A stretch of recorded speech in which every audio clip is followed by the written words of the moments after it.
Start recording. Record over here. Record. Man, we going cold. I didn't even practice the questions, but hey, we going live, baby. We're going live right now? Yeah. How long? I'll let you know as soon as we live. Oh, we're live.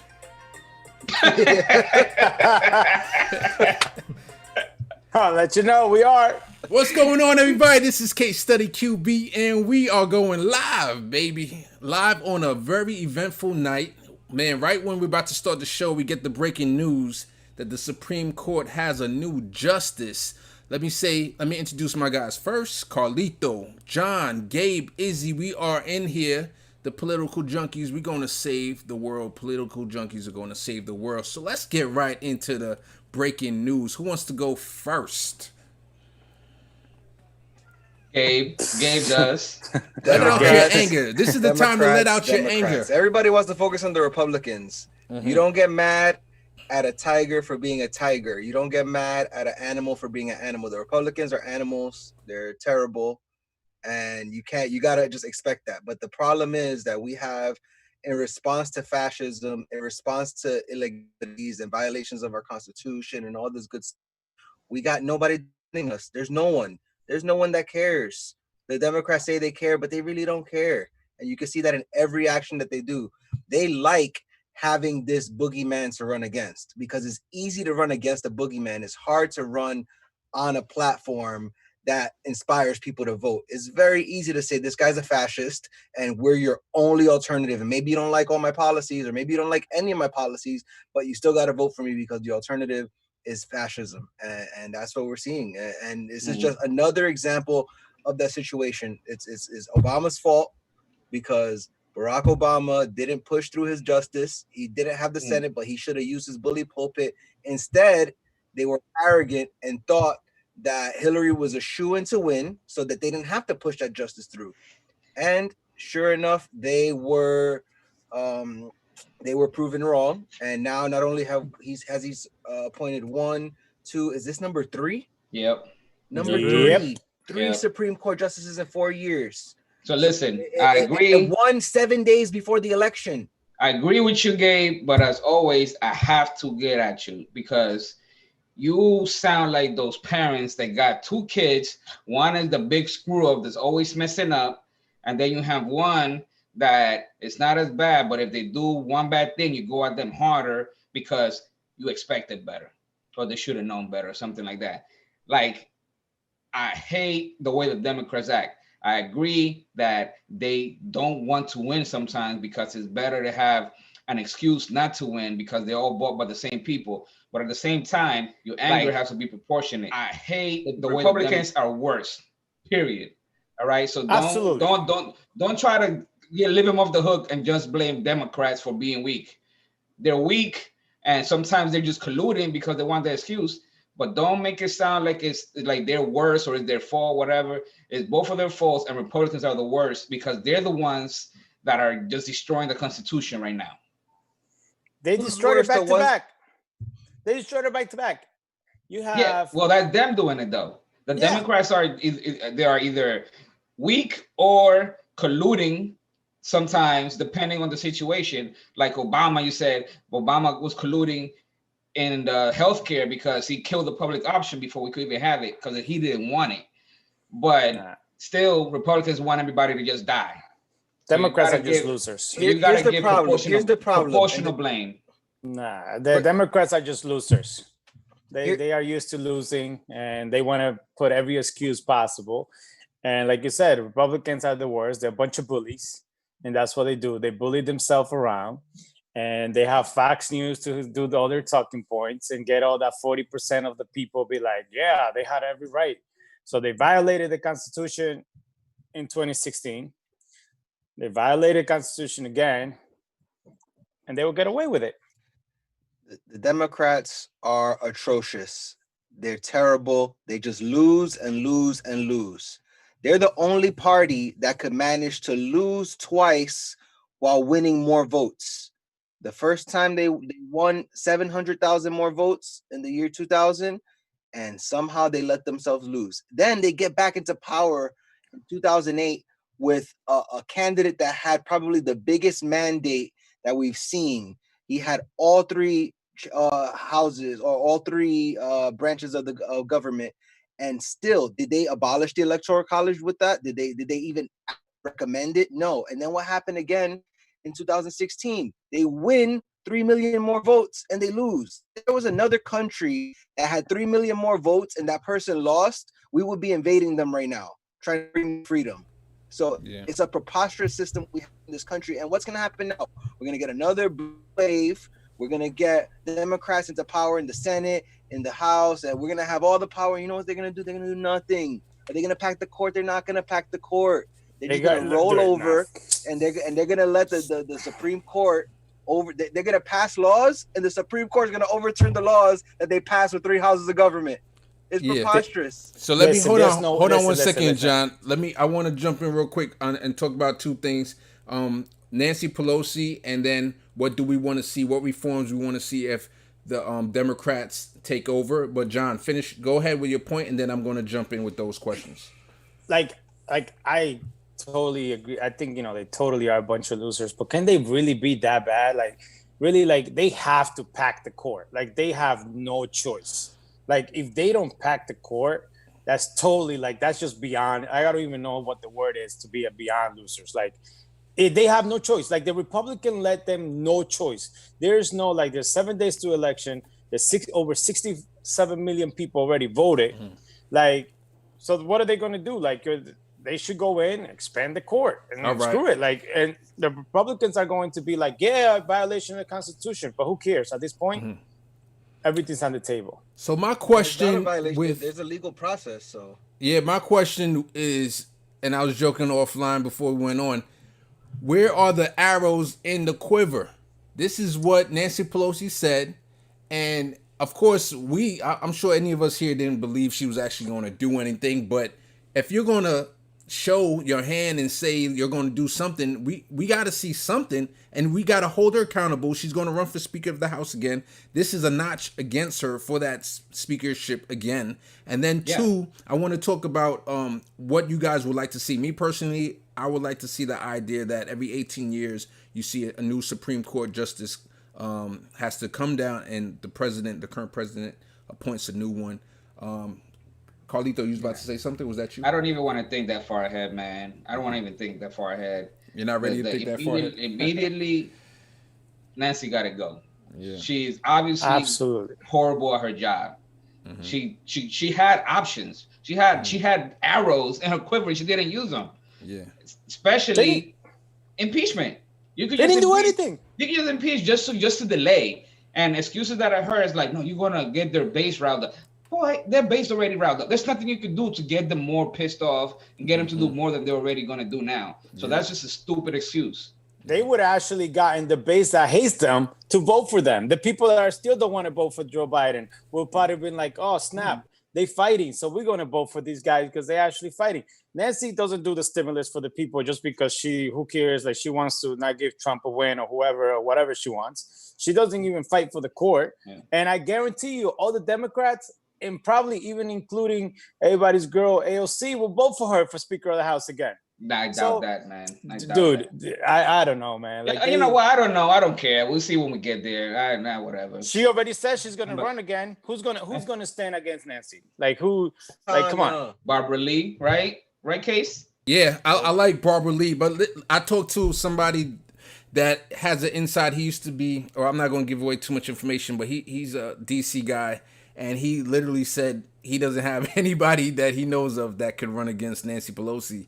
So I put up Barbara Lee, and he said he doesn't think that she would want to run. Somebody else that I chat with, he tried to galvanize some volunteers to call her number, Barbara Lee, to get her to run for the speakership last time, and her aides basically shut them down. So now... My thing about Barbara Lee is she tried to run for that fourth place. I think it was when Crowley stepped down. I think it was that position. So that shows me she has leadership ambitions. So that's why I would think that maybe she could run for speakership, but I don't know. We have to see. there has to be something. And then, like all these progressive candidates, the new ones, Jamal, Corey, AOC of the world, they have to come in, and they can't be doing what they did in 2018, where they were like, oh, well, yeah, and they decided to vote for her. Like, Nancy got to go. There's no, like, and a lot of people always give me like a hard time for this, but I always said it. Nancy is the female version of Mitch McConnell. I don't care, if people don't like that. They both the same, and they terrible. They are terrible, and she needs to go because she doesn't represent anything. Like, they literally did not fight for absolutely anything. There's been people struggling for the past 6 months. By the way, so last time Marcia Fudge did run. Oh no, she didn't run. She was about to run. She was like saying that she was about to run, and then she cut a deal with Nancy Pelosi right before she officially jumped in a race. And I was wondering, they didn't give her a choice. I was wondering, somebody will. I was going to say Markey, but he's in the Senate because I mean she's already showing her hypocrisy. Yeah. She pissed people off. So somebody's gonna run. But who has enough clout? First of all, we got to think about the blue wave. So there's going to be more Democrats that's going to come in. Now, are they conservative Democrats, right, in the House? That's the question. So that gives less strength. They got to really see, is she effective at her job?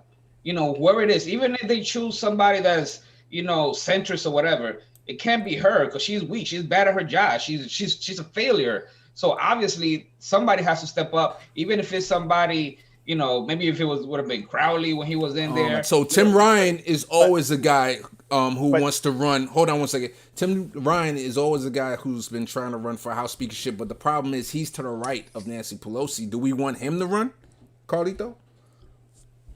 Listen, I almost don't care because at least if it's somebody that has less seniority than her, he could be knocked down easier next time.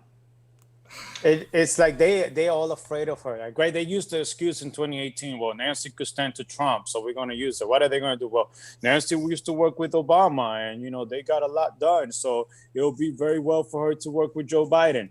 The problem is anybody that automatically said going to run, all the established Democrats that are already in the House, they're going to be like, no, we won't vote for you.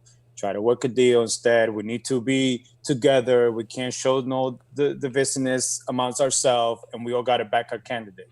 You know what? And this is worrying to me now because I think this is going to lose Biden votes because there are people who only wanted to vote for him over the Supreme Court, and the way that they play this super weak is showing these people that they don't care to fight enough for something that they were willing to swallow their pride to vote for Biden, and they can't fight hard enough for it. And then, if by, what do they care? Second is like there's, RGB already died. So who's next? They don't have to vote in order to preserve her seat anymore because she's already gone. Her seat is gone. So that's another reason that they lost for voting for Biden. Yeah, and again, like there was over 50 million votes already casted. So if they were to do impeach Barr or would have done whatever it is that they could have done, already 50 million people voted. So they could have gotten those votes. So those votes that are people like, well, the only really thing I care about, and they still don't know about pack the court. Like Gabe says, they're not going to do it. I have like maybe 5% that they will do it, but at least I have some hope. How powerful would it have been if Joe Biden in the last debate, they asked him the Supreme Court packing question, and he goes, "You're damn right. If they have the nerve to appoint somebody after what they did and they held up the vote for last time, your double crooked letter that I will pack the court. So you might as well not leave the spot open because if you don't, it's gonna be worse." And you know how people will be like, "Yeah, woo!"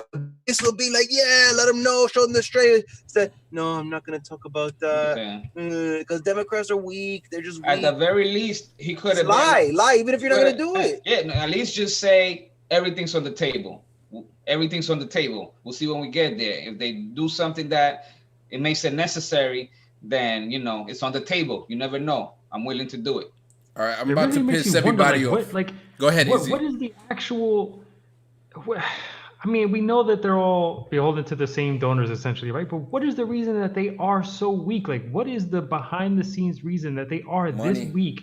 That they claim to hate these people on the other side, and yet we get nothing from them. Nothing. The They don't donors care about policy. They just care about preserving their own seat, literally. Yeah. As long as they get elected, they don't care who wins the president, who wins this race, who wins the state, who has the house. They just want to protect their own seat, who do whatever the bare minimum, so to protect themselves. And they don't really care about their constituents. They don't care about the country. They don't care about what's the right thing to do. They just care about themselves, and it's really sad that it's gotten to this point. And I don't really know how to respond to. I don't know what the solution is. We know what the solutions are, but I know the Democrats aren't going to do those. There's plenty of solutions. Yeah. Case touched on it a little bit before. You can do a nonpartisan Supreme Court where every presidential term, 2 courts are up. Never. Like we've talked about that. That would Never. be a layup.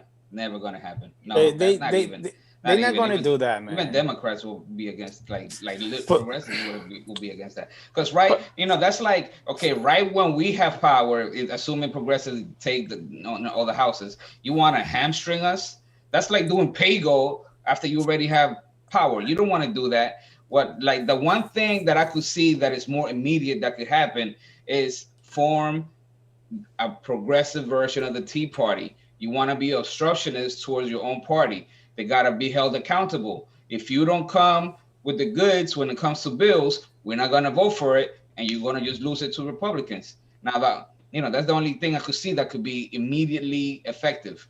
But let me ask you this: like, at what ahead. point do we also start blaming the voters, right? Like Nancy Pelosi has a challenger. Like, people this chick been there 30-something years, and at what point do we be like, people in San Francisco, like, are they really there's more rich people that only care about Nancy Pelosi and that, and to actually say this chick doesn't really do anything for us. Like, she really doesn't do anything for the people. Why are we continue to vote for her? So at what point do we start looking at all these voters and say, we are part of the problems because we constantly keep voting the same people in year after year after years after years, no matter what. So look at my state, my senator's going 3 terms, nobody opposing. And, Bernie Sanders, like we said, been in politics for 40 years, Mitch McConnell, 40 years. So at what point do we continue to say, it's our fault? We need to people from those locations need to stand up and say enough is enough. We got to organize, man. That's the only thing that we have. Our vote, we have that power, but we also have to organize. And until we come together and come up, strategize, we need our best thinkers. We got our leaders out there, whether people like them or not. We got the TYT, the Kyle Kalinskis, the Nico House, all the different people that's out there. We need to come together. We got our differences, but we need to come together and decide how are we going to move forward. And I mean, they had Justice Democrats was the first example of people on the outside coming together and putting their minds together. They're established. What's the next? What's the next step? What's the next organization that we're going to form to get this Movement for a People's Party? Movement for the People's Start Party? yesterday we got to, so they already got it up and going, and day one we just got to start and primary have a candidate going in. They have to galvanize the entire left and whatever independence they can get, and really just get everybody under one umbrella to fight the establishment. Because I could guarantee you this is the last election that I'm going to vote for lesser of two evils. Hamas, never again am I going to vote for lesser of two evils. I wish I could vote for Howie Hawkins for my conscience right now, but unfortunately we have a fascist in the office. So I can't reasonably do that, but this is the last time. So they're not getting my vote This again. is your last election. 2024. Yeah, let me pick your brains right now. So that's a strategy for down the line. But the immediate right after, let's say that we have Biden in the presidency, we have the House, we have the Senate. Let's say we have all three. What's the first step? Any ideas? It could be, I'm accepting any ideas, even in the chat room. Jordan Ryan, if you're still there, we're looking for any ideas. I think the first thing we should do is attack that speakership. We need to identify who does the progressives want. I want Barbara Lee. I think she's the only person that, even though she's not all the way left, she's like establishment left. If we could get her into the speakership or at least threaten Nancy Pelosi, maybe she would be a more left than what she already is. I think even before they won. You pack the court. They won. You go in. But yeah, they're not gonna do that though. It's like, what can we? But what? Well, yeah, they should do a lot of things. No, but they won. But forget became after tonight. That became number one priority. Yeah, but that doesn't strengthen the progressive movement against the establishment Democrats. I think that's what Case is kind of getting at, right? Oh, my bad. I just misunderstood the question. No. But you're right. I mean, obviously, we do need to do that day one. But on top of that, I think, you know, like Carlito said before, we need a movement from within. We need a Tea Party on the left. We really do. I think that's our only option because you've already seen nobody is opposing Pelosi for anything. I mean, we could talk about Barbara Lee all day, but who in the House right now has said even a peep about potentially opposing Pelosi as a Speaker of the House again? And that's my biggest knock.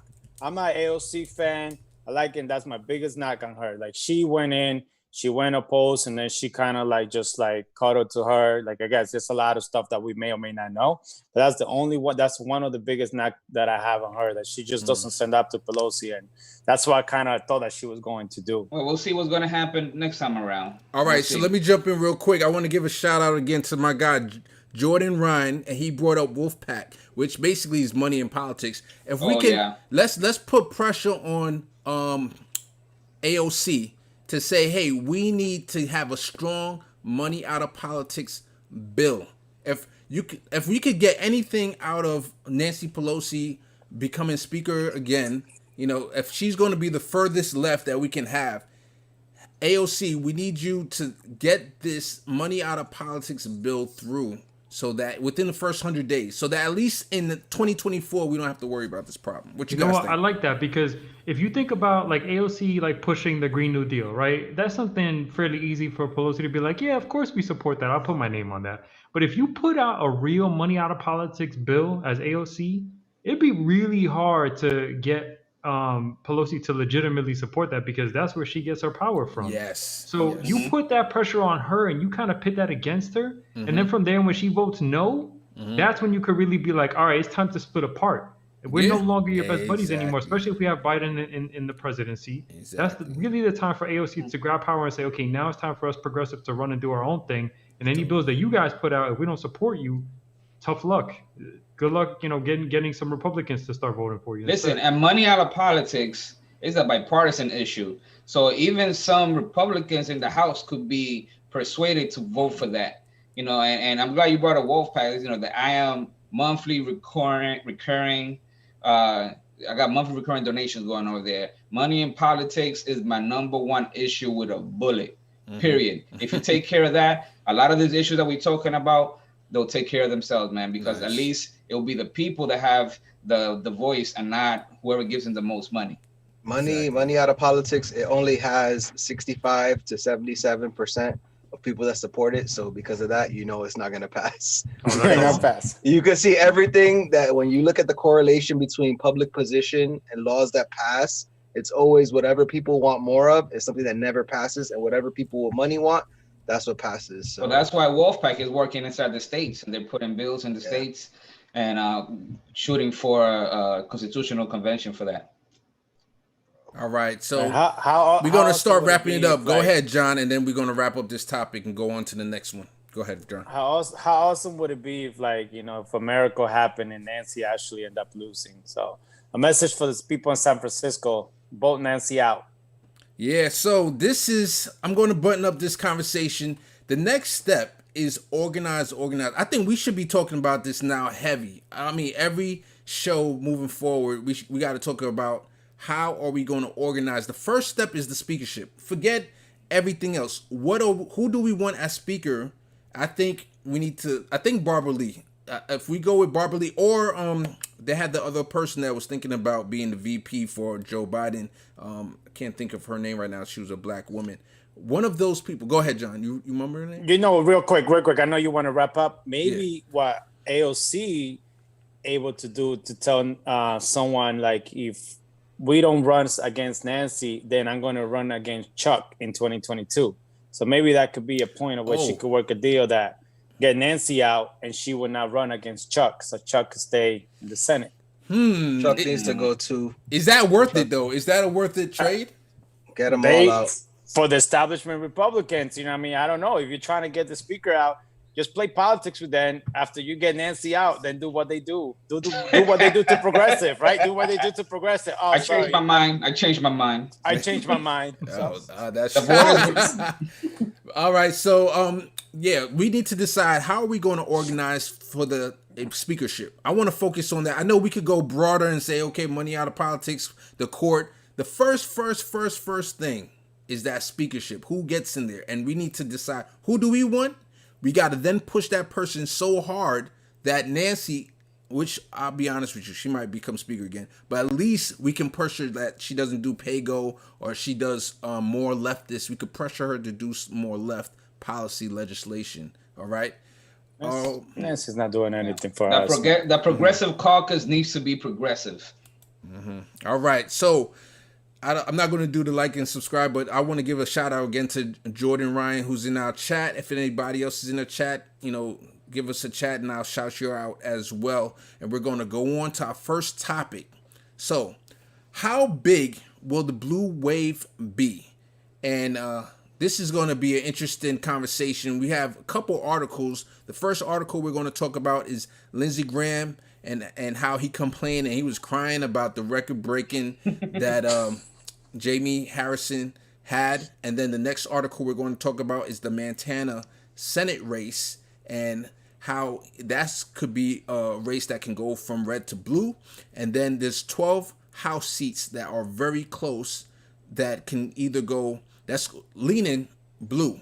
So those are the three articles that we're going to talk about right now. Who wants to take it first? I thought John was gonna jump on that, so let's talk about his. Jamie. I'm always talking. I'm always talking. Don't give me something to talk about. But Lindsey's crying about the exact same thing that he's doing, right? Remember how he always brag about nobody ever raised more money than me. I'm always get X amount of money. Now I'm being out raised, and the Supreme Court was one of the reasons why Jamie went up in donation. And then so this guy is crying by getting beat at his exact same game. And the thing is, he's getting destroyed. But then now all of a sudden, he wants to check the sources. But when he raised $30 million, that is really pathetic, man. Because they want to talk about Act Blue and where the money coming from when everything's documented. They document everything where all the money is coming from. And then I learned they have a copycat organization called Win Red, which is the same damn thing. And most likely, knowing how Republicans do, they probably don't disclose as much things as Act Blue does. So he could kick rocks with that. He just throw anything, see what sticks. Yeah, I'm wondering how much money are they going to raise grassroots? Are they going to be able to meet as much as what Act Blue does? Go ahead, John. No, I was just saying that he doesn't want to lose. So right now he just want to go in and complain about everything. He violates law, asking for money in government building, and Democrats don't even do anything about it. But I guarantee you, if it was the other way around, Lindsey Graham would be like, "Oh, they violated this bill, this right. We need to take them out and impeach them." So Republicans, man, they know as much as we hate them and stuff. They play the political rain the right way. They don't care about anything. Well, I don't know if it's the right way, but they play win at all costs. Totally. Which is working for them. Izzy, what you think?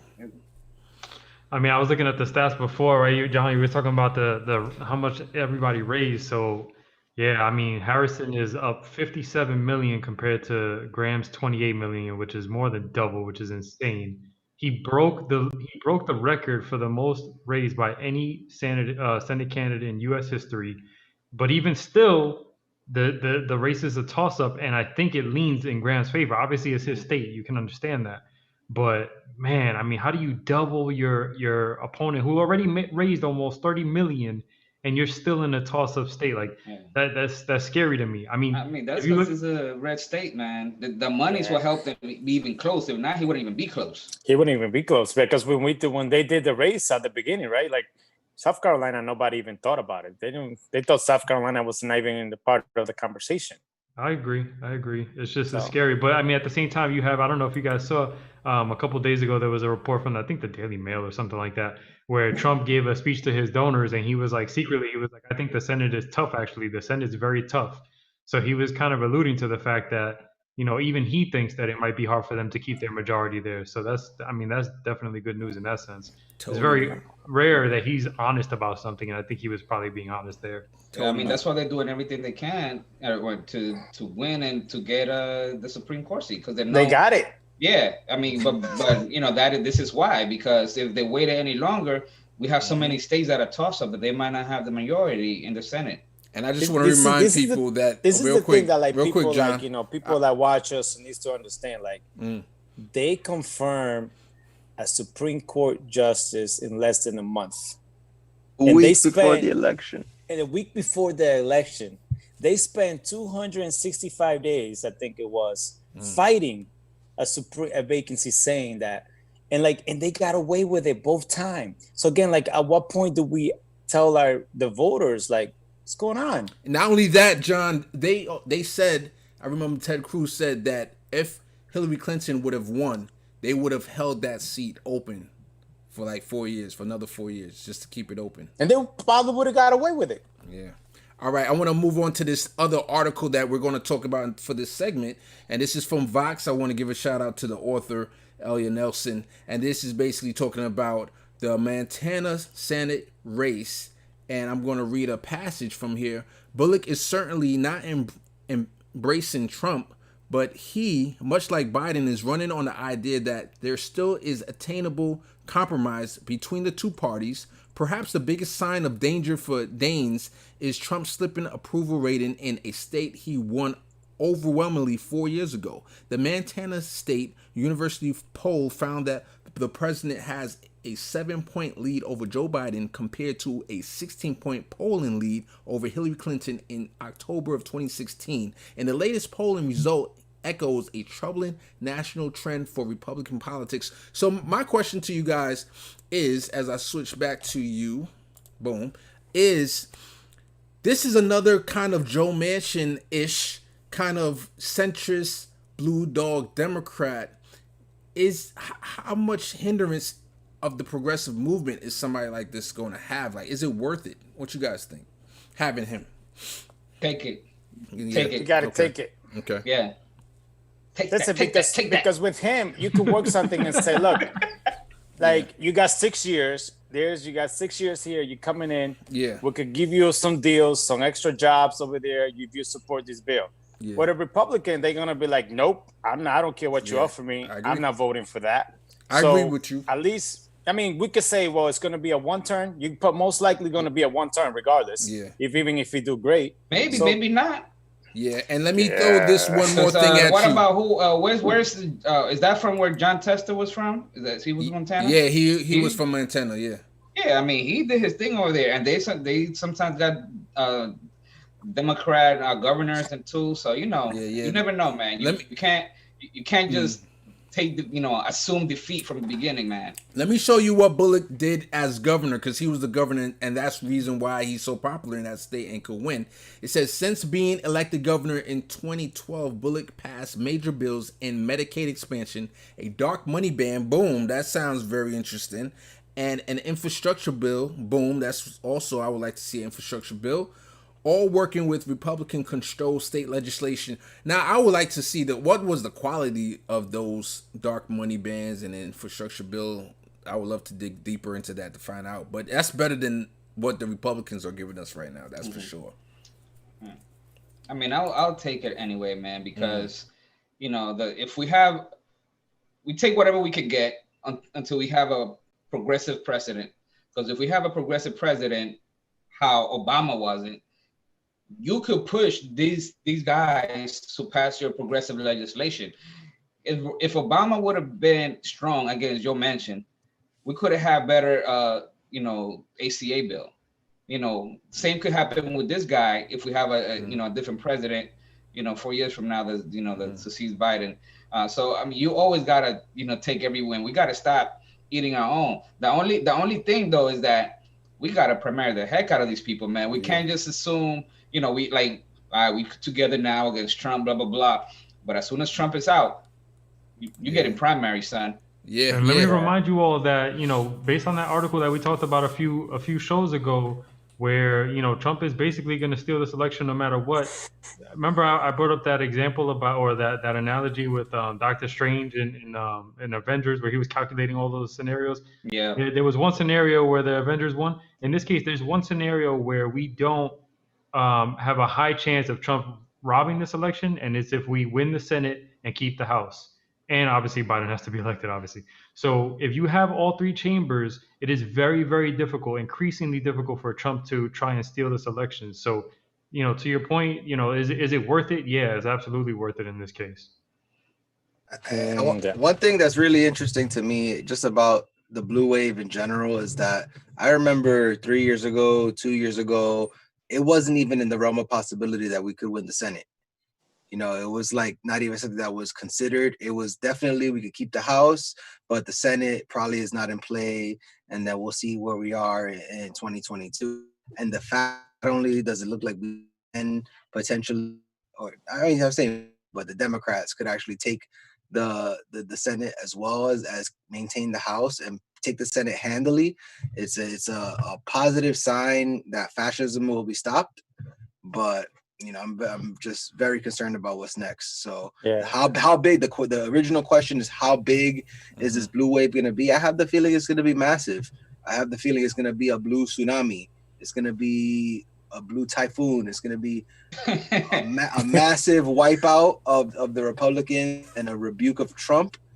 But what I also think is that nothing really is going to happen, and then we're going to be back in this position in 2024 running against Cruz. Because you just said it. You just said it. It's not really a blue wave. It's just a rebuke of Trump. That's really all it is. That's what's backing all this. So it's not, like you said before, it's not that people are like hopping on the blue bandwagon. We have the blue party has no policy to actually hop on with. So yeah, it's really just a rebuke of Trump. That's really all this is. Remember when Trump beat Trump? Remember when they took back the House, right? The Democrats took back the House in 2018, and people had so much high hopes that we'll be able to officially get Trump's tax returns. That I thought it was a no-brainer. A lot of people, that was like what we thought was going to happen day one.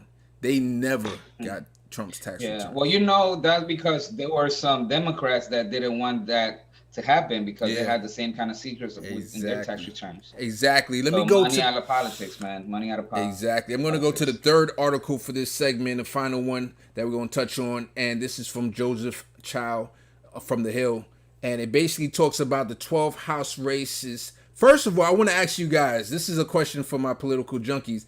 Illinois Rep. Cheri Bustos, D., saw her race against Republican Esther Joy King shift from likely Democratic to lean Democratic, the lone advancement on the list for the GOP. So here is one of the races that I'm about to show you out of the 12 that actually is going towards the Republican. But do you guys remember, and this is why I'm posing this question to my political junkies, do you remember who Cheri Bustos is? We just talked about her recently. Anybody remember who she is? All right. Nobody? All right. You were calling all red? Nope. All right, I'm going to tell you. So basically, she was the person, the head of the DCCC, and we just talked about in the last week. Remember the policy to prevent consultants from working with progressive challengers. Remember that? That came from her. Blacklist. So this is exactly the DCCC blacklist. So this is some revenge, I think. Maybe, who knows? But she might get booted out, and she's the head of the DCCC. So let me go back to the article, and I'm going to show this chart. And here is basically a whole bunch of potential races that is a toss-up. Like this R is a toss-up. This R right here is a toss-up. So here's some potential R's that can hopefully go blue. We'll see what happens. But yeah, any last words? I mean, I guess, you know, that excites me a little less just because we already have the House, or Democrats already have the House. But still, I mean, it's like Gabe said before, we can show that blue people are coming out in color, in force, then I don't know, maybe a good sign. I'm surprised. Blue people. coming out. People. I'm surprised at the House. I didn't expect that. So the wave could be bigger than I expected, but I'm not as surprised at the Senate because there's a lot of, I mean, except for Alabama, we're gonna lose that because Doug Jones is a centrist crap. So in a red state, so I know that wasn't gonna happen. The only reason he won because he was against a pedophile. But we could flip Arizona. That looks real likely we're gonna get it. Indiana, North Carolina, Maine, Susan Collins, the only Republican to vote against the Supreme Court nominee because she's scared, running scared, and Colorado. And not to mention my state of Georgia, which could have 1, maybe 2 Senate seats, plus Biden is in a dead heat. You know, that could be surprises. So if we could get Georgia, it's going to be a wrap, son. Don't forget South Carolina with Lindsey crying. Yeah, definitely. That's a tough one, but that's close. That's closer than anybody ever expected. As I wrap this up, to go back to your point real quick, like if Sherry Busto lose, I'm okay with that. Like people like that, they should lose. Like I mean, it's all right. We'll take that one. Yeah. And you know, we'll vote out the Republican in 2 years. We'll have the House. So exactly. That's a good loss. That's what you call a good loss. All right. To wrap that up, I know that Carlito mentioned Maine. I have to give a shout out to the Green Party candidate because they got my favorite top policy ranked choice voting they have in Maine. And Lisa Savage is running on the Green Party. So give her your first choice, and then you could give it to the Democrat if you want to. Savage. All right. So as I wrap this up, let us know what you think about these races. Are we going to see a big blue wave? And what you think about the quality of the blue wave? Let us know in the comment below. Like and subscribe.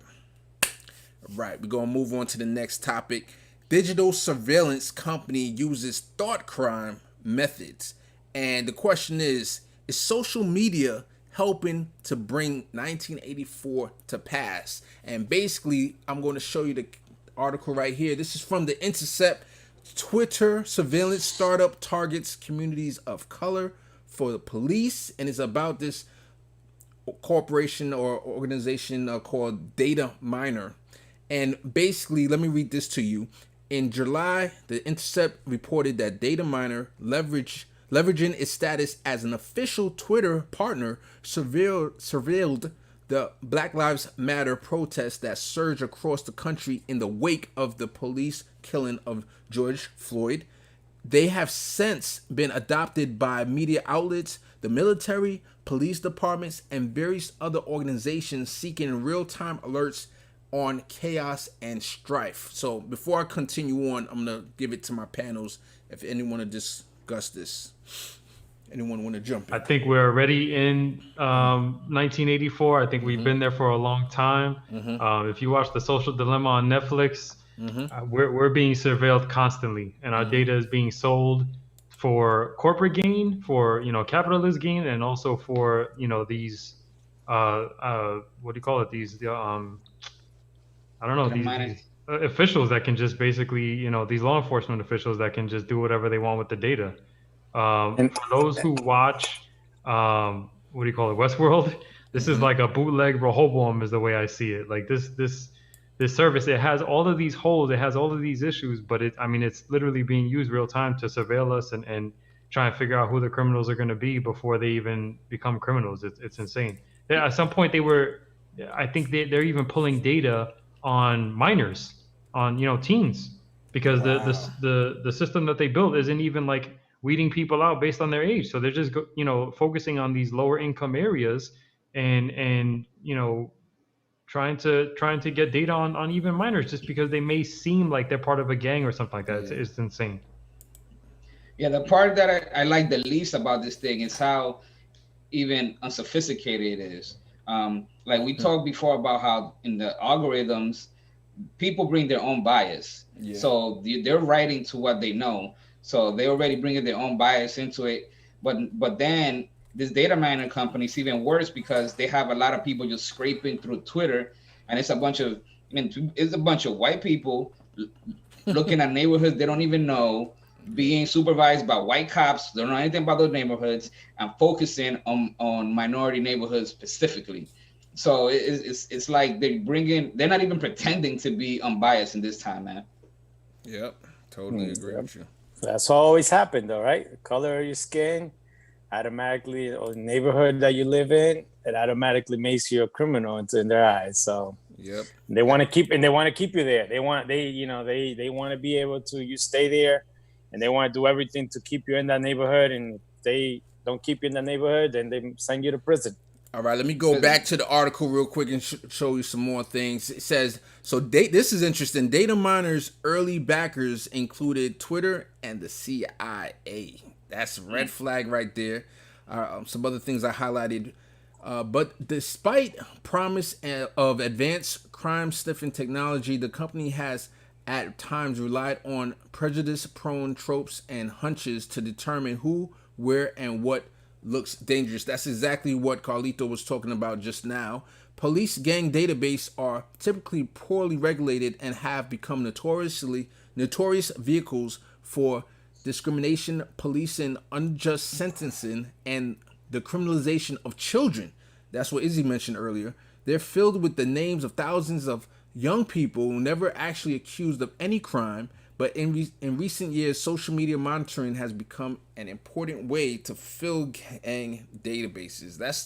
This is literally, they're not looking for any real justifications to put people in databases. That's why I mentioned that they're using thought crime methods, right? Because they're just looking at a picture and they're assuming because they see certain things. They might see someone have a gun in a picture, but they might have that legally. And for them to just think that they're in a gang is just, you're thinking on their behalf, on the person's behalf. That's sad. And at the same time, they're ignoring real gangs. One of the things I read in the article was that the majority of the focus stayed towards gangs that are historically Black and Latino. More effort was put into inner city Chicago gangs than the 3%ers or things related to Aryan Brotherhood. So you could have people with legal guns, they don't care, but you have a whole bunch of militias, which we know per the FBI, they're the biggest threat of domestic terrorism right now. It's all these white militias, and they're not really taking them any seriously. Totally. Yeah, how many white people you see on social media with their AR-15s and their rifles and all this stuff, and data miner? I mean, because it was developed by white men essentially in law enforcement, it's very easy for them to ignore those types of hits compared to the same exact thing, but with a Black person involved. I guarantee you they don't recognize the poor boys. Yeah, exactly. The Proud Boys, yeah. Poor boys. The poor boys. The poor boys. Yeah, man. So, I know this thing I don't think it was the same company, but it is BS when the funeral for George Floyd was surveilled. Wow. They were surveilling people that were there in support of somebody that got killed by cops, and they're surveilling them because they think, what they're gonna do? Try to riot at a funeral? I mean, it's ridiculous, man. It's like the bias is not even hidden anymore. Yeah. We're like Izzy was saying, we're already in 1984. You see the facial recognition systems that are out there. They're biased and they're not that great for when it comes to identifying people of color. Where you have, everybody has an Amazon Echo or equivalent in their house, and they got their Alexa. People got their Ring doorbells that are now shared with the police. Like, we're already universally surveilled, and we've willingly given a lot of our freedom for convenience. And while it has its benefits, like, I got my easy turn-by-turn directions on my GPS, on the flip side, that all that data is completely monitored. So it's pretty scary to see where we're gonna be. If this is where we are now, where we're gonna be. So, and every company does it. So every major, Google, Apple, Amazon, they all do Twitter, the same obviously. Yeah, Twitter. Totally. The last thing I want to jump on is I want to show this. Inadequate training combined with strong pressure to crank out content to meet internal quotas and impress police clientele, dazzled by quote-unquote artificial intelligence, presentations lead to predictable problems, creating content in their own heads that isn't there. thinking data miner can predict the future. So yeah, that's exactly what we're talking about, because they're trying to get more contracts and they're trying to impress their clients. They're going to have their Twitter figures just going around and looking for pictures, just totally getting anybody that they can put into this database, and then they could boast, oh, we've added such and such number of people to your database, and the clientele will be happy with that. It all is about the money. It all comes down to the money. And then they lie to us. The public relations person, he said, the firm's practice of monitoring the speech and activities of individuals without their knowledge on behalf of the police does not constitute surveillance. Then what is? Yeah. What is? Yep. Wow. Yeah, I mean, most people on Twitter have no idea that this can even happen, let alone that it's happening as a paid service. I mean, we're not aware of when we use these social media sites. I want to just mention real quick in the chat, Jordan Ryan, he said, in Florida, where I live, the courts use AI to sentence people, and it's been found to have something like 70% disparity between black and white offenders in the sentencing. And their we were bonds, talking about that, etc. I think last week, where the system was identifying people that were black with minor offenses as higher risk than white people with more severe, more violent offenses for the risk of re-offending. So it's just, I mean, whenever it comes to technology, you're seeing that bias is atrocious. Yeah. Why is always Florida and Georgia? All right, so we're gonna move on. Listen, I don't live in wish it was Florida. I live in Miami. Before we wrap up, Yeah, go ahead. before we wrap up, I do want to, I have some expertise in security and privacy, right? So I want to, not just tell people what the problem is, but tell people what they can do about it. So if you don't mind, I just want to go on a real quick rant where I'm just gonna, list out some things that people should be doing. So No problem. one is, make sure you don't post identifying information on social media if you don't have to. I mean, we're very free with our information, but we don't have to be. So, you don't have to post your location for every picture you put. You don't have to put your name, your full name in your profile, anything like that. You can keep all that private. Use a browser that cares about your privacy, like Firefox or Brave, so that way your data can't be aggregated as much. Get away from Google. DuckDuckGo is another, search engine that does pretty good with privacy. Use a paid VPN service that has been vetted by some other third party, so that they're not storing your data.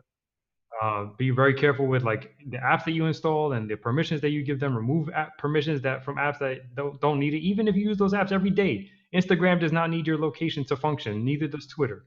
So be sure you do that. Look yourself up online every once in a while just to see what comes up and see if you can remove stuff that that you don't want people finding out about you. If you don't want a stalker to find this information out about you, then don't leave it online, because essentially law enforcement is our biggest stalkers. Totally. And then just put down the gadgets. Turn off your phones, put it away for a while. Like, spend more time in nature, talking to people directly. Just get away from all this social media crap, because I'm telling you, it's killing us. Totally, I totally agree with that. Go ahead, Carlito. You got one last thing to say? All I said was facts. Facts, baby. Hey, stop self-snitching. That's what I say. Stop self-snitching on social media. All right. Let us know in the comments below what you think about, you got 1984 coming out to fruition. What you think is the next step. Let us know in the comments below. Like and subscribe. All right. So the next topic we're going to go to is Cuomo versus progressives. Wait a minute. I got to give a shout out to our lady in the chat room. Pam jumped in and blessed us with her presence. I just wanted to shout a special lady out real quick. All right, so I'm going to go back, start over. All right, our next topic is Cuomo versus progressives, and I'm going to bring up the article here from the American Prospect, Brittany Gibson, and basically this is how Andrew Cuomo is fighting progressives in New York City. And the other question we're going to answer is Cuomo trying to kill all third parties in the New York state? This is a big fight that's been going on for a while. Let me see if I can read a passage for you all real quick. The fusion voting system is part of how the Working Families Party gained its now successful place in New York politics. Since its founding 20 years ago, WFP-backed candidates have won offices at all levels of government and passed legislation that prioritizes, as the party name suggests, working people. This summer, the party won resounding victories in New York State legislature primaries, taking down several establishment incumbents and replacing them with, get this, with Democratic socialists. So basically,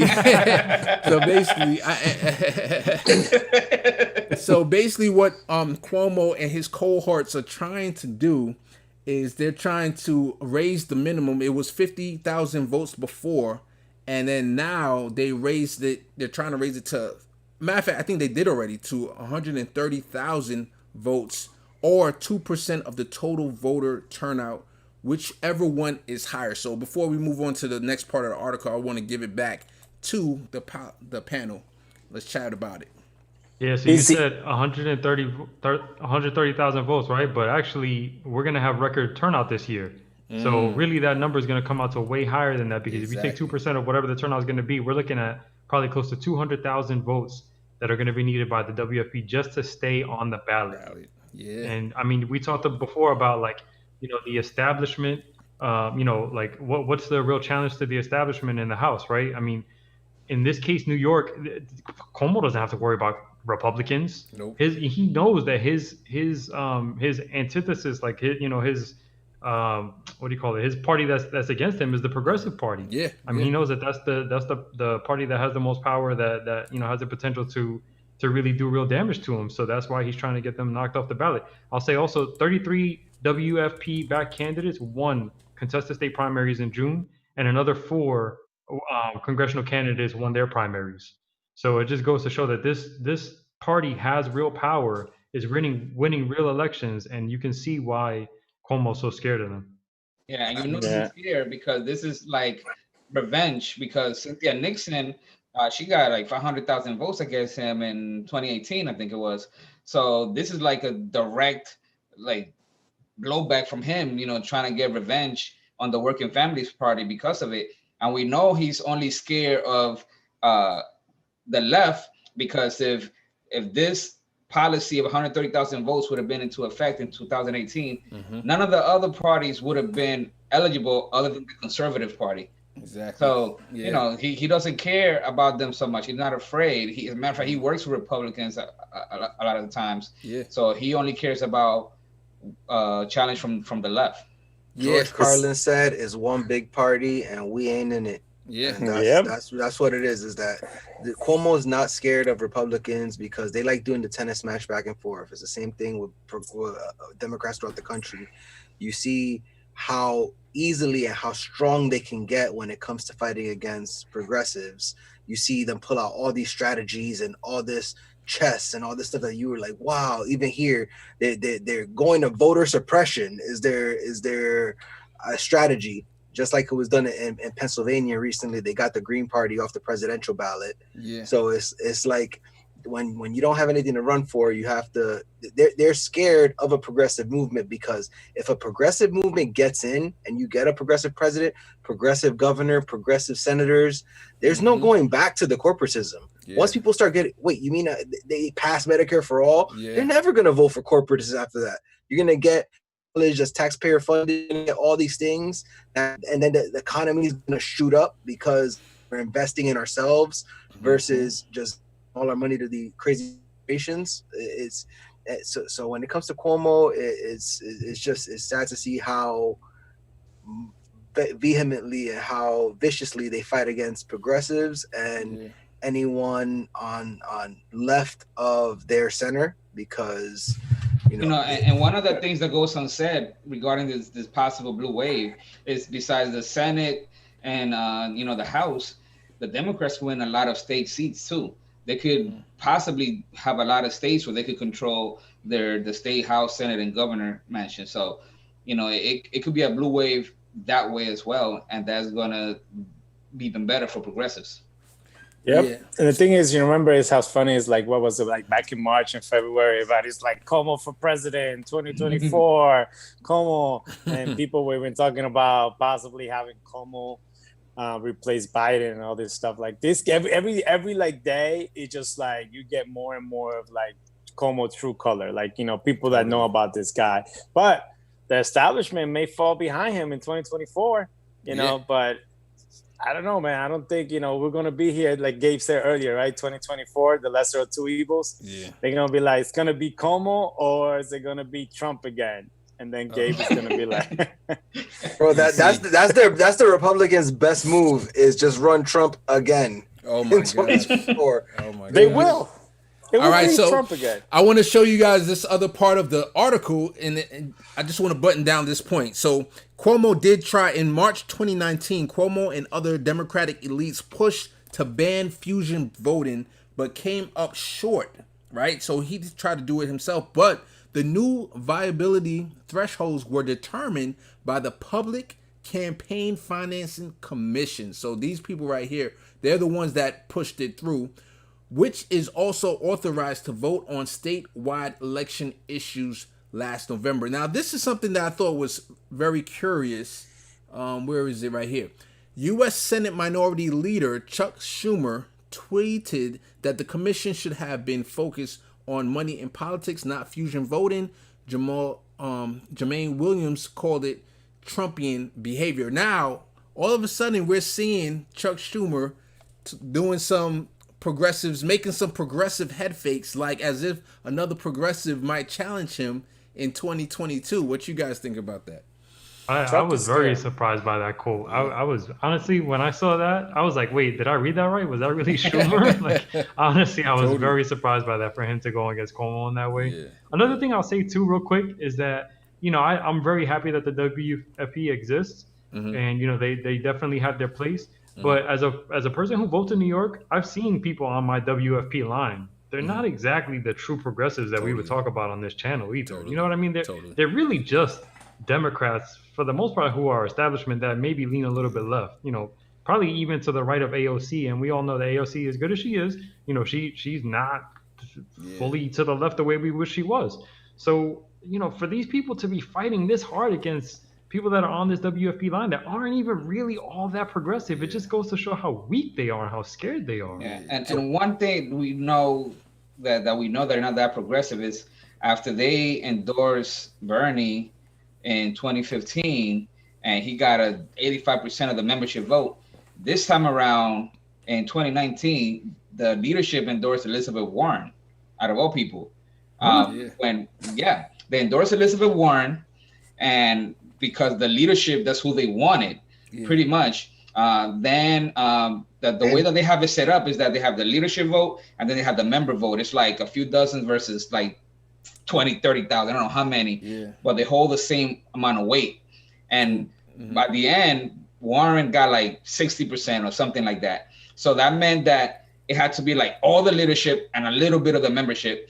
And this time around, I suppose it's 2015, they wouldn't release the totals. They wouldn't release how many, like what percentage of the membership voted for Bernie versus Warren and what percentage of the leadership did.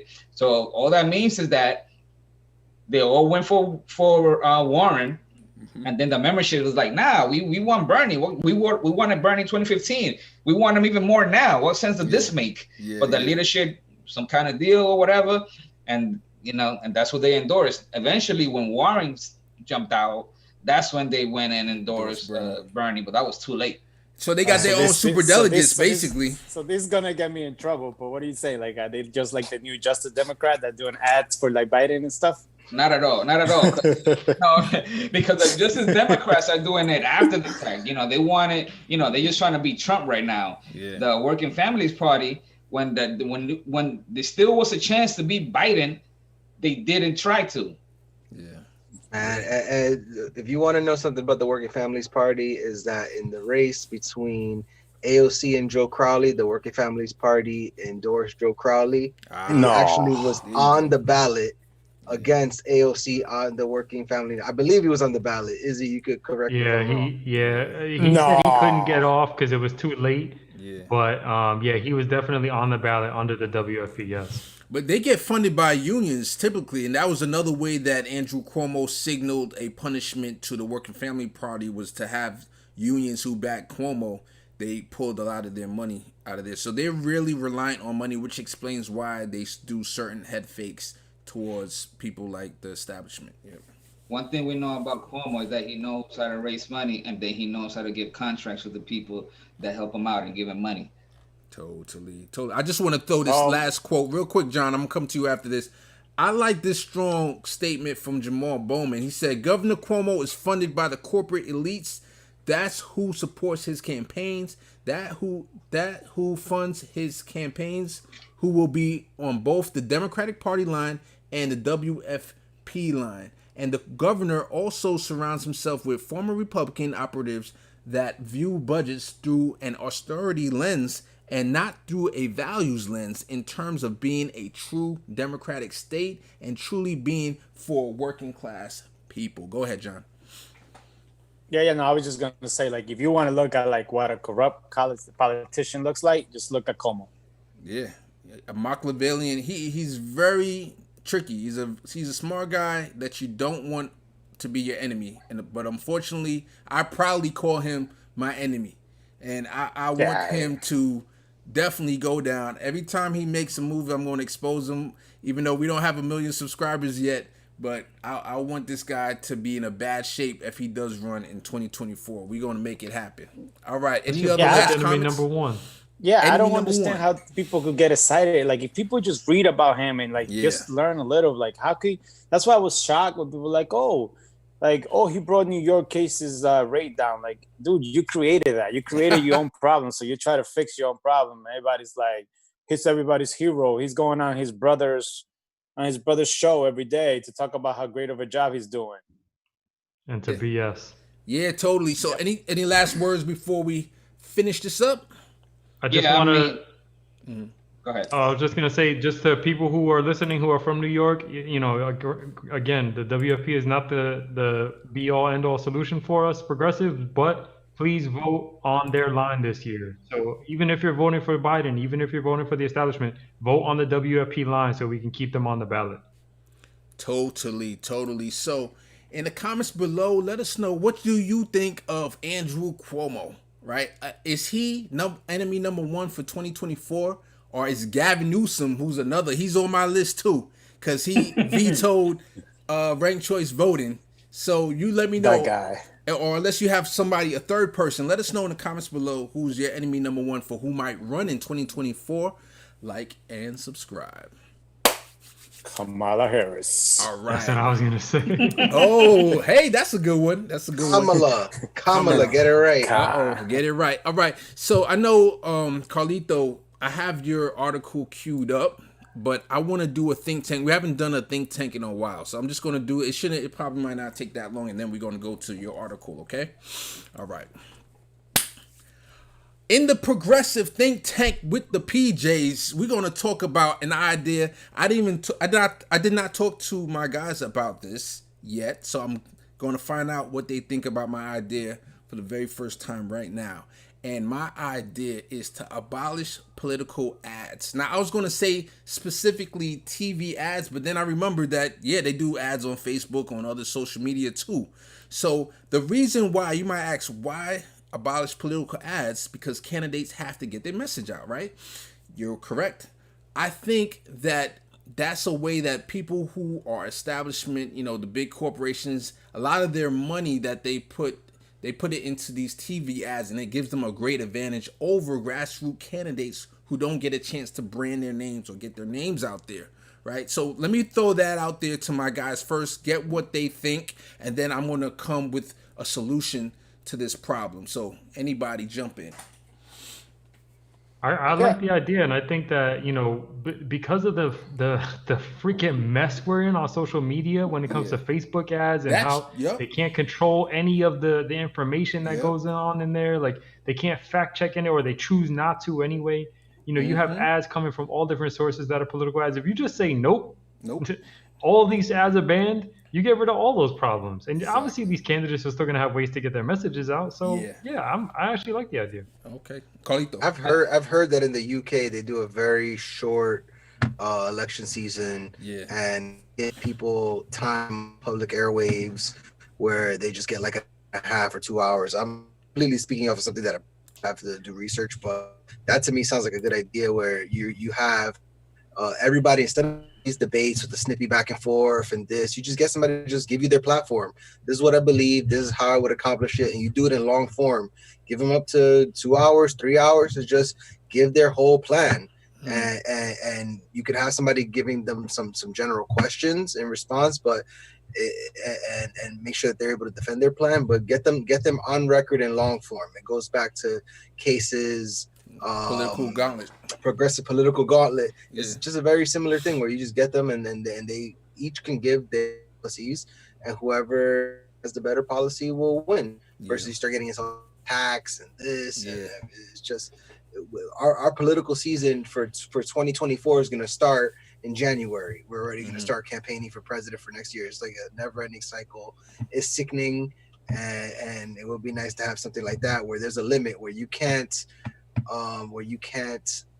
even start campaigning until, let's say, like 6 months before, 3 months before, or something like that. So yeah, that would be it's like my HOA, right? They tell you like you can't put a lawn sign in the month before the election or something like that. Like so I think I like it. I think it goes also back to like taking money out of politics, right? Like because every time you see a candidate down, you get that message to be like, oh, we're getting outraised and we need to raise X amount of money because we need to put ads, and then then you have all these crazy super PACs, right?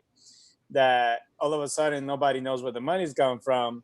And they'll be like, well, I don't approve that message technically as president candidate, but, they send it out on behalf of that person. And it's just nuts. So I totally agree. I think we should ban them. Yeah, that's what I was thinking. It has to be a ban across the board because you can't just ban candidates because we have all the third parties that also run ads on, and they don't put the candidate's name. But sometimes they do, but they allegedly don't coordinate.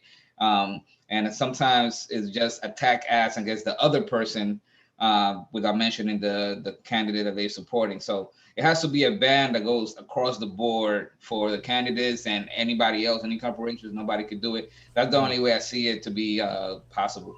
Right. You got to think a lot of these ads, they're not even like factual. There's like, a lot of them, bunch of lies, and people believe them. So the question is, how can candidates get their message out? And it was the People's Gauntlet that Gabe was talking about before. So my idea though is the government should set up a website called candidates.gov, and on this site it's like literally it's a social media for candidates, and is that from the local level to the state level to the federal level. You can apply to, this is how you would run, period. So if you want to apply for dog catcher, you have to go to candidates.gov and put in your application. If it gets approved, so whatever your state or city, whatever the requirements is. So for example, if you have to get 10,000 signatures or whatever it is, that's how you will qualify. When you qualify, they'll give you an email, say, here, you've been approved for candidates.gov. Now you have a social media page where you can put up unlimited amount of video, unlimited amount of space or time that you can use. And that's where you can do a People's Gauntlet right there. Right now, I'm telling you to do it on YouTube. But if the government cared about getting the message out, they would use their resources to come up with candidates.gov. We IT guys here know that it's not hard to set up a website and get some programmers to put that up there. And then basically, you're putting your commercials on this site. So now you're putting it on equal playing fields for everybody in the race, whether you're a third party, Green Party, Libertarian Party, Democratic Party. You can see for this specific district race, let's say New Jersey District number 8, Hector Osigeda was there, and let's say there's other people there. They can look at all of them equally and decide who they like. What you guys think about that? Well, the only way to have that, you need progressive people in government to do it, because otherwise it's not going to happen. Because it's the same thing with Medicare for All. Who's going to lose money out? Insurance company. With this, who's going to lose money? Other media company. So they're not gonna get support unless we have, I don't know. It's like everything is like progressive. Is like we need progressive need to fix everything, man. What the hell? Terrorists are worthless, man. Corporate media, we're gonna find a way to be like, how are we gonna pay for that? Yeah. Yeah. Exactly. Yeah, you gotta think of that. Yeah. All right. So I just wanted to if there's any last words, but I like that. I like Go that ahead, idea Dave. a lot. I think that that's part of it. The one thing I would say is that we need to also add another way, whether it's through TV, because you get a lot of people that either don't have the internet, so they can't have access and they can't see it, but everybody has access to free television waves or radio waves. That's a So good point. coming up with a multi-medium strategy for that, maybe Yeah. getting all the newspapers that they have to run, Yeah. one issue related to this one person with their things, and you can get both issues and see it that way. So we have to come up with a multi-medium strategy so that you're not leaving anybody out. That's a Gotta good put point. C-SPAN on the OTA over the air. That's a good point. Yeah. Yeah. So the last thing I wanted to say, I just remembered this. Remember how they talk about foreign election influence from Russia, or from China, or from anywhere that online, they buy a lot of ads online. If we ban political ads on the internet, this is another benefit that you can have. I just thought about it when I was doing the idea. Didn't I say that already? I think Izzy said it already, and I'm stealing that idea from him. And I'm saying I started it. I thought of it first. No, I'm just kidding. You just got Steve Jobs. All right, but I much give you love. credit. You came up with the idea. You got it. One quick thing I wanted to ahead. say. I was Googling while we were talking, and just real quick, interesting points. The longest campaign in Canadian history was 10 weeks. That's the longest ever. Wow. In Germany, political parties release just one 90-second television ad. That's all they get. Wow. And if you were to host international elections in the same amount of time that we do ours, you could have hosted 4 Mexican elections, 7 Canadian elections, 14 British or Australian elections, or 41 French elections. So that's how long our campaign is compared to everybody else. Hey, that's a lot of money on ads right there. Oh yeah. That is crazy. 90-second ad. All right. Let me know in the comments below what you think about this idea. I'm putting it out there in the ether. I'm too busy with getting the people's gauntlet off the ground.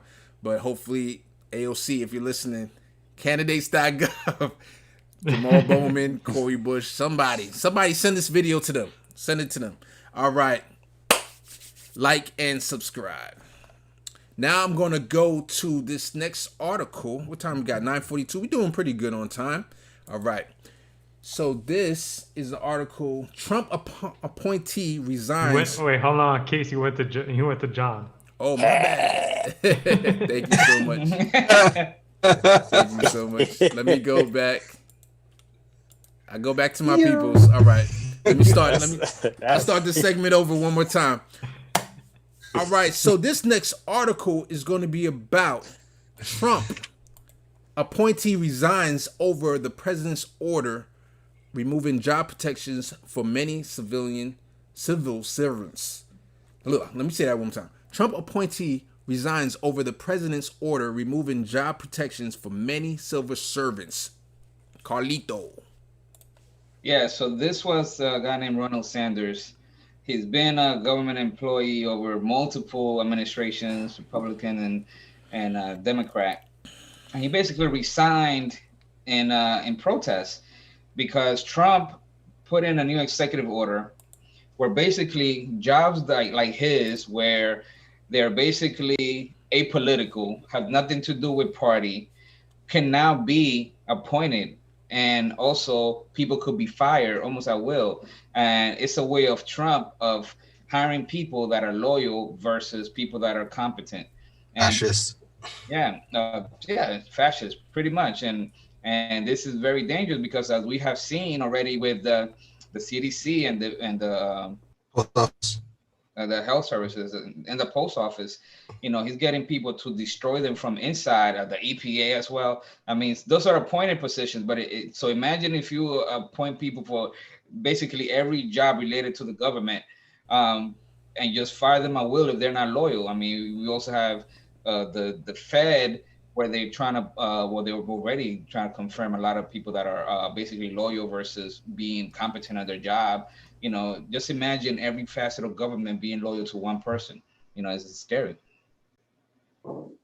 I've never read Mein Kampf, but I would imagine this is in like page 3. I mean, this is like the playbook of what you're supposed to do to become a fascist. How to become a fascist 101. The only other thing I'll say though, I mean, I'm, I get that the guy resigned out of protest and to make a statement. All good things, no doubt. But what does that mean? Trump is going to do now? He's just going to fill And that that points him. exact. Like he's just going to do exactly what Trump, what he didn't want Trump to do. So I don't know. I mean, Yeah, is there a better option? Not really. No, I mean but- he could have fired him then, and so I it know, doesn't I matter. know. Now I think a lot of other people should have quit at a protest from the cabinet positions in the White House. If those people would have done it, then it would have made a bigger difference. Now he's doing it like what at the tail end. I mean, this one is affecting him. This is a lifelong Republican, so most likely he was just trying to get along. He probably liked the little tax cuts. So who knows what the last. I mean, I guess this was the last straw. I guess when it affected his own job, maybe I don't know. But really, it's ridiculous that it's come to this, and you have people that consider themselves conservative Republicans that care about the rule of law, whatever, supporting things like this. I'm done even taking these people seriously anymore, man. Yeah, I can't take those people serious. Yeah, totally. I think it's interesting. I think he just sees he's one of the rats just trying to jump off the ship, coming up with any excuse. How many bad things did he see Trump do up until this point that now he's messing with the civil servants that he decides to jump ship right at the end of his he's about to leave office, hopefully with this election. Come on, man. He already got his private sector job lined up. Yeah, he's good to go after this. All right. Any other things with this article? All right. I don't even know what the question to end off with this would be. So let us know in the comments below if you think you're going to see more Trump employees try to jump ship. Do we see more coming in the next couple of days? Let us know in the comments below. No. Like and subscribe. Gabe says no. Carlito says...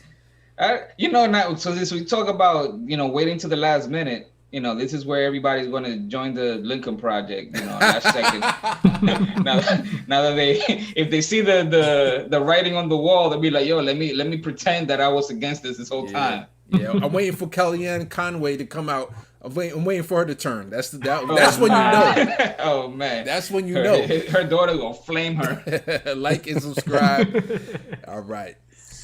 So we're going to go into overtime real quick. I want to pose a question. Let me bring this up. Hopefully everyone can hear. All right, I'm going to play this clip real quick in its entirety, and then we'll talk about it. Yeah, I got to be honest with you. I don't understand that. I mean, I worked for a Republican nominee, now Senator Mitt Romney, and I can assure you, when we were 9 days out, we were going to multiple, Candace, I was so exhausted, multiple cities a day. Mitt was behind at the polls. Cautiously optimistic about this election. I would not underestimate Donald Trump despite what the polls are showing. And so with that mentality in mind, if I were advising the vice president, I would make sure I'm hitting states like Pennsylvania, Wisconsin, Florida, those states that Mr. Trump won by 1% or 2%.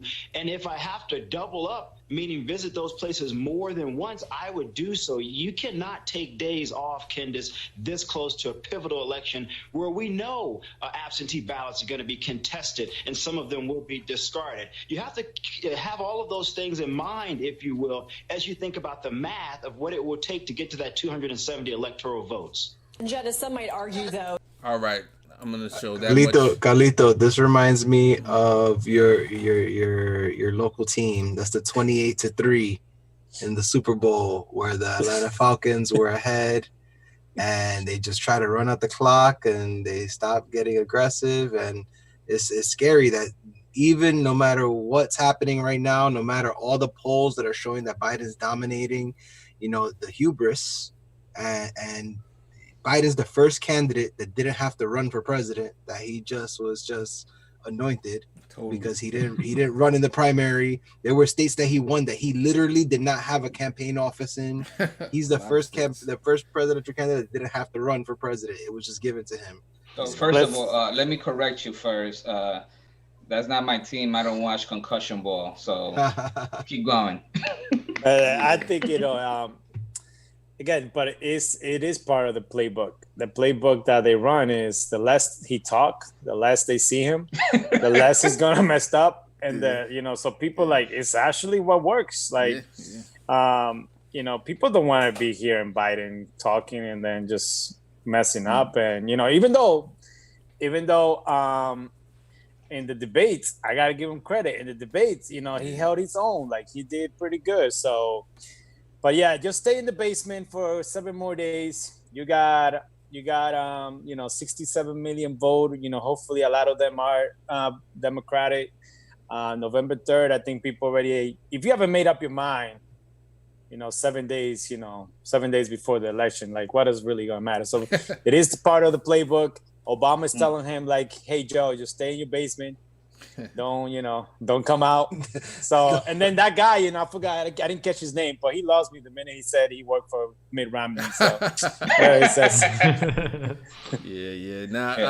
something though, people saying that, but Biden is holding events. I read that he was having events with Cher. He had a concert with like Dave Matthews Band or somebody, so he's having, so he's doing stuff, man. Way to really drive out the youth vote on that one. I'm saying that was a fundraiser one, I think. That's a fundraising. But he had like a whole concert with somebody, other people too. Some rock. I don't know if Bon Jovi was one. I don't remember. Yeah. But the point is, he is out there. He might not be doing like big rallies like Trump, which is good because we don't want everybody catching COVID. But he is out there having events and doing some things. So, Biden doesn't need to be out there every day, though. Biden just do your song here and there, show face here, drink your Red Bull before you go out on camera. And then before the Red Bull run out, just be like, thank you, and keep it moving.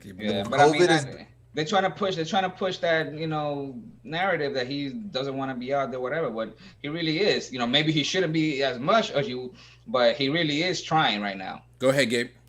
COVID has been the best thing for the Biden campaign because imagine them having events in gyms and 10 people show up like what was happening to Hillary. Because you could be sucking it up and voting for him, but that's not going to give you, gym fulls and stadium fulls of people. So that would be a terrible optics if he's up in the polls and he can't get 10 people out to his event. So he'll bring Bernie to every event. Yep. So even then, bringing Bernie, and they were still not drawing people because remember, as progressives, we don't back just a person. We're not like the Republicans who are cultists, back policy. And Bernie, quit us, and we let him go, and we're on to the next one. We want policies. We want to help the working people and the poor of this country. We don't back just individuals. We back, the movement and the working class. Yeah. So I want to make 2 quick points. It's funny though, like go ahead, John.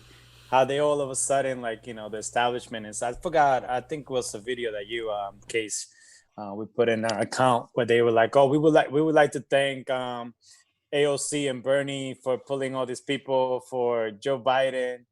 Because the polls show in their head, but I guarantee you that if there was the opposite, they would be like, "Oh, it's Bernie's fault. He's not driving people to the poll. Like, how dare him?" It's I don't know, man. It's nuts. I was just about to make that point. I wonder, we hear about Obama who joined the campaign recently. I think I heard about him doing like 2 events or something. Like, I don't know if he did 2 or 3 events. While in 2016, Bernie did like 50 events for Hillary Clinton, and they still wasn't satisfied with the amount of time he was campaigning for her.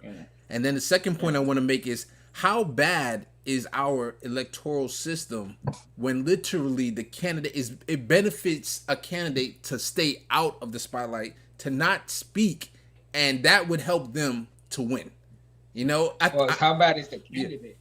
How bad is the candidate? But I keep thinking about ranked choice voting. Like, if we had a full slate of choices, imagine if right now you literally had, and there's no voter shaming, that you can pick Libertarian Party, Green Party, Socialist and Liberation Party. There's the Constitution Party. There's so many other parties other than the Democrats and the Republican that would be automatically they would be viable if we had a national ranked choice voting at the national presidential level.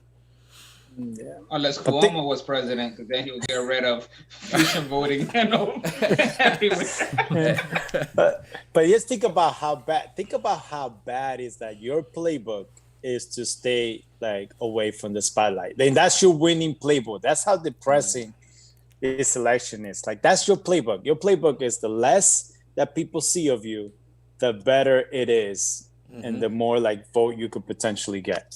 Yeah. And Hillary part of that playbook being, thank goodness for coronavirus. Yes, listen, COVID and Trump beat Trump. Like there's nobody could say like Biden actually beat Trump. Trump beat Trump because he just messed it up. I think we had this discussion, right? Pre-COVID, Gabe and I were saying like Trump was going to wipe the floor with Biden. It was not even close, and Trump beat Trump. He couldn't do it. All he had to do was fix this thing, and then he would have totally won. And the sad part is he had all the power. Go ahead, Carlito. A little covered, but a little different. Why is the head of the coronavirus task force having events with no masks with multiple people, rallies, when like 5 people now in his office have caught the virus or tested positive?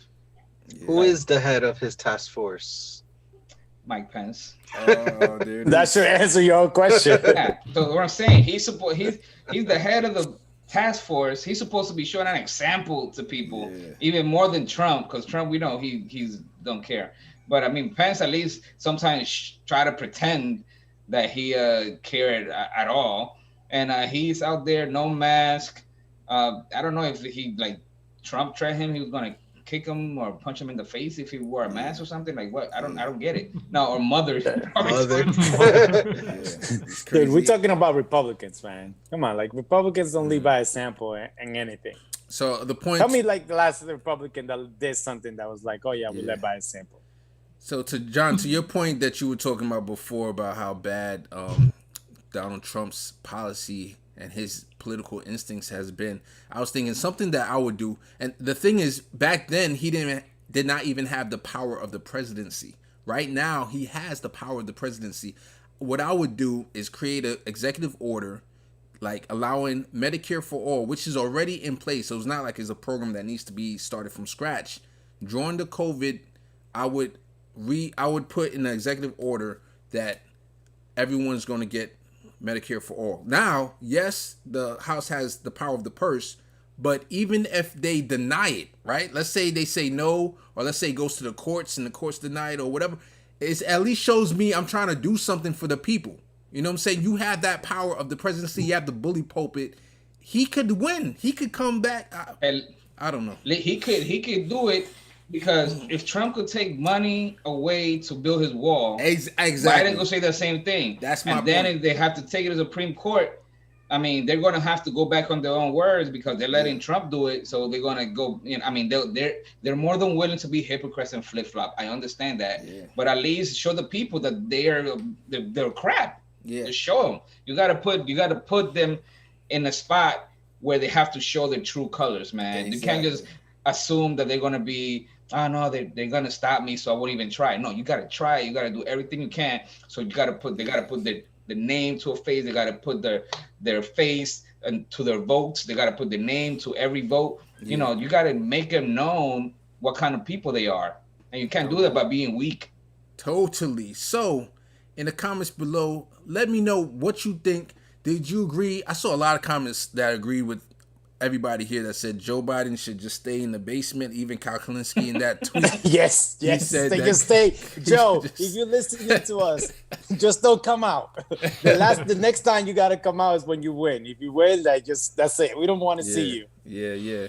So, do you agree with that strategy? Like and let us know in the comments below. Like and subscribe. And that is the end of today's show. Meet us again next Monday. We try to start, or we've been doing 8:30 really consistently for about 3-4 weeks now. So we'll be right back here Monday, 8:30. Give us a shout out. We shout you out in the chat room when you say something. And I want to shout out Alan and Brister. If you're still there, much love to you. Much love to Pam. Much love to Jordan Ryan. Much love to Jesus, who talked before. And we are out of here. Political junkies are going to save the world. Carlito, John, Gabe, Izzy, say peace. Peace. Adios. We are out of here. Adios.